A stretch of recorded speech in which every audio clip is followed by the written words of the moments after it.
If your partner's problem is too much and you keep hoping they'll change it and they never change it and you never move on, then guess what? You're part of the problem. After 25 years of relationship coaching, what's the one piece of advice that I give the very most? The one thing is simply this: your peace and your happiness will not come from your partner. It's not going to come from their ability to change. Your peace must come from you. It's what I call the Oz effect, okay? In The Wizard of Oz, do you remember that Dorothy wanted to go home? The scarecrow needed a brain, and the lion needed a heart, and everyone was in search of this thing. And what they were in search of was the wizard, because the wizard was going to finally give them this great gift of all that they seek. Once they finally got to the wizard and just removed the curtain, they realized the power wasn't in the wizard. In the end, they were carrying it with them the whole time. And Dorothy was carrying the very answer to her problem on her feet all along. Our partner is not our wizard. We are the wizard of our own lives. We are the ones that need to become the change, as Gandhi taught, that we seek in the world. The minute you assume that the partner is our wizard, you have effectively removed the power from you. And the minute you remove the power from you, you have no other position to go to but small, victim, martyr, weakling. And you're not. You are 100% a viable source in changing this situation. You have a ton of power. We know that because I could ask you right now, what's one thing you could do right now to blow up your relationship?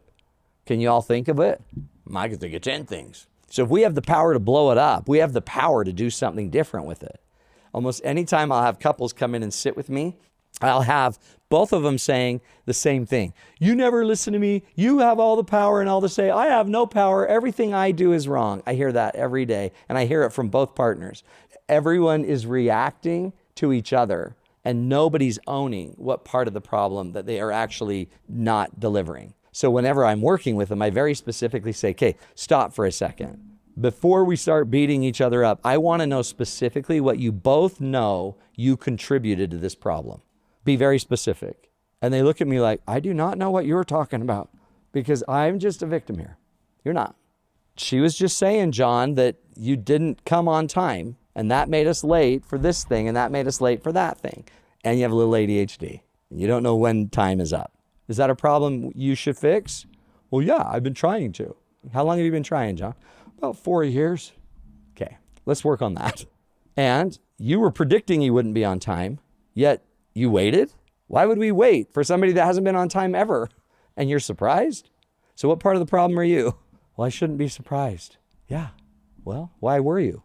Well, I'm hoping that he would change because he says he... Shh. Oh, so I'm just not supposed to believe my partner. No, you're supposed to adapt. And if you know he's not going to be on time because he's never on time, then he needs to deal with that. We can go work on that. And why do you keep believing that? Because you don't want to go to the party without him because of your anxiety that you brought up.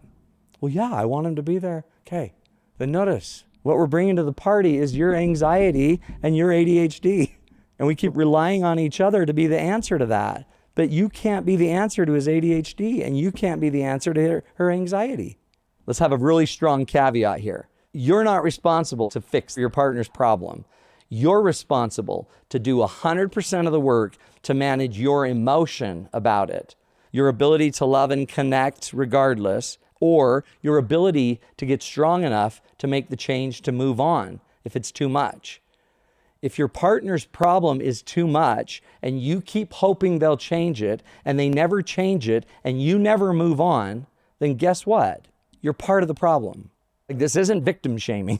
It's about empowering you to get yourself in the position to create the change that needs to be created.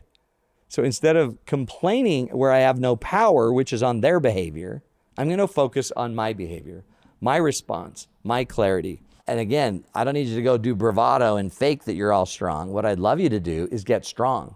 Socially strong. Talk to your friends, get strong connections with the people around you, build a strong network. Emotionally, get your mental health strong. Get emotionally independent. Start to understand how your mind works and works against you sometimes. Don't believe all the stories that you're trapped and that you're stuck. Get strong spiritually. Get a connection to a higher power. Get really deeply connected to what your real purpose in life is. Realign yourself to your highest values and principles. Intellectually, go get the skills you need to get. Start figuring out how you can manage your communication better with your partner. And so once you've got all these other things in place, you're going to be finally being fed in a way you haven't been fed when you framed everything as someone else's job. The principle is always where you focus, where you have power, your power and influence increases. When you focus where you have no power, your power and influence decreases. So here's a very simple activity that each and every one of us could be going through. Think of a situation where you feel stuck, where you don't feel like you're progressing, where you don't feel like you're getting the results you need, where you tend to blame that person. You tend to blame that situation. You tend to blame the circumstance. What do you need to do to quit expecting them to be the wizard that's going to fix everything and get it perfect? What do you need to learn to accept? What do you need to learn to communicate? What do you need to do to manage your emotion better about it? What do you need to do to fix your own attachments? Let's say, for example, your marriage is drying up. It doesn't feel exciting, but you're 3 kids deep and you're really frustrated because you're thinking, why did I marry so young? I shouldn't have followed him. I mean, he's older than me, and hoping the past could be different. And being frustrated at a partner that isn't stepping up and isn't being the man or the woman that they said that they would be. So if that's going on with you, what part of that change do you need to become? Like if I had a magic wand and I could just fix it, what would you then do if you had the power to go fix it? If all of a sudden you had the strength to push back on your partner or to say what needed to be said, or you had the strength to know you were loved even if your partner isn't emotionally connected. All of a sudden, when you start to figure out what you would do if you were strong enough to do it, those answers are what brings the power. And then when you start implementing those answers, you start gaining more and more power with your partner, more and more power in the situation, more and more power to change it or to walk away. And again, I'm not saying that you're part of the problem, but you are definitely part of the solution. You are definitely part of the system, right? The minute we can see the problem and we can start to participate differently in it, then all of a sudden the system has changed enough that your partner is going to have to do some change. You don't have to hope they'll change or demand they'll change. The very system itself changes. I had a client once. Her husband was underemployed, was not making as much money as he had been making. He lost a really good job. And she was so frustrated that they didn't have the money to pay the bills. So she just kept nagging on him and nagging on him. And it's almost like every time she'd nag, he'd dig in his heels deeper and he wouldn't change. So one day I was sitting with her and I said, look, let's just assume that he really can't change anymore. Let's say something broke, he won't change, he can't change. What would you do? And she said, well, I would just be the change. Like that. Good. What would you do? Well, I would go get a job and I'd be good at it. And I'd have him stay home with the kids. All of a sudden, she started building this plan. In fact, she even went in and talked to him. She said, honey, I need to apologize to you. I have forever been pushing you to this level. And what I'm realizing is that you can't do that. And that's not fair to you. So why don't we do this? And then she proposed another plan. And the plan was simply, why don't you regather yourself, take a little time, stay home with the kids, and I'm going to go and start this real estate thing. And she did it. And you won't believe it, she crushed it. And in a very, very short time, she was making hundreds and hundreds of thousands of dollars a year. And he was at home being the dad. But once she became the change, a lot of her fears about not having enough money for the future went away. And when they went away, she was more empowered and it shifted the game. But it takes one person to begin to make the change. Now, that doesn't mean that you'll always come back together, but what it does mean is you're going to be offering your best self. Some of the game that we end up playing in our fight or flight relationships is because we're each reacting to each other out of our lowest self. So what our goal is to quit the reactivity. You get to choose whether you respond principally or whether you respond reactively. The minute you no longer react to the deficit of what your partner's doing, things will change. You're going to begin to feel better about yourself. You're going to start to decrease your own negative baggage.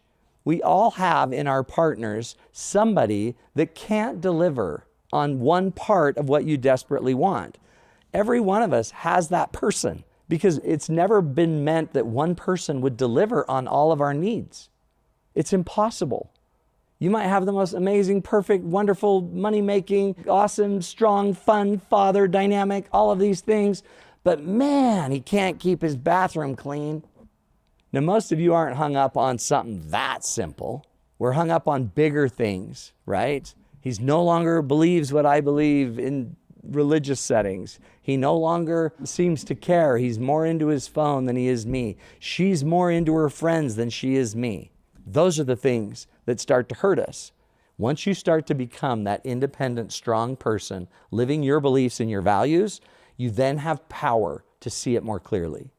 And eventually you might say to yourself, I can't do this anymore. I can't do it.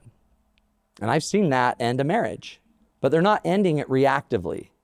And they're not ending it just blaming their partner. They're ending it in character, in integrity. They're ending it in principle.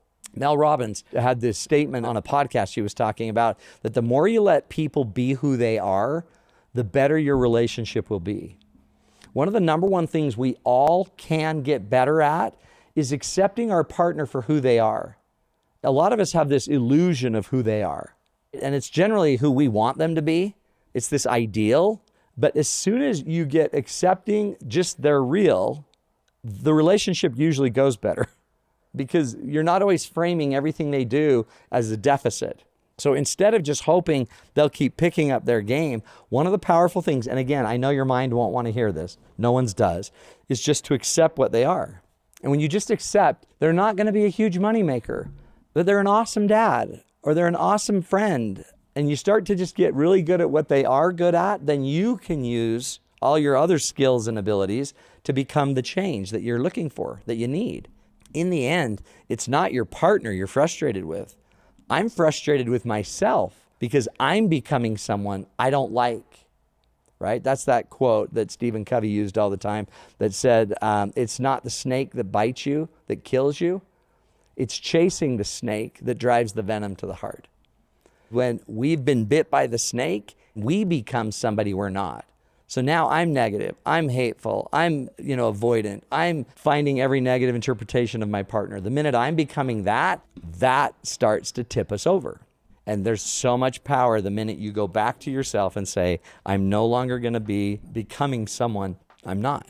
If you feel like you've lost that love in your relationship, it's getting a little stale, there's not as much color as there used to be in your relationship, check out our upcoming 3-day virtual workshop that's called In Sync and In Love. It's only $19, and what we're gonna do is spend 6 hours teaching you how to fall back in love by getting your lives back in sync. The details are below. It's in October. Whether you want to come by yourself or with your partner, this is a great way for you to become the change in your relationship. That's what we try over and over to talk about in our Becoming One program, is to give you a weekly focused opportunity to get in a community and learn to become this change.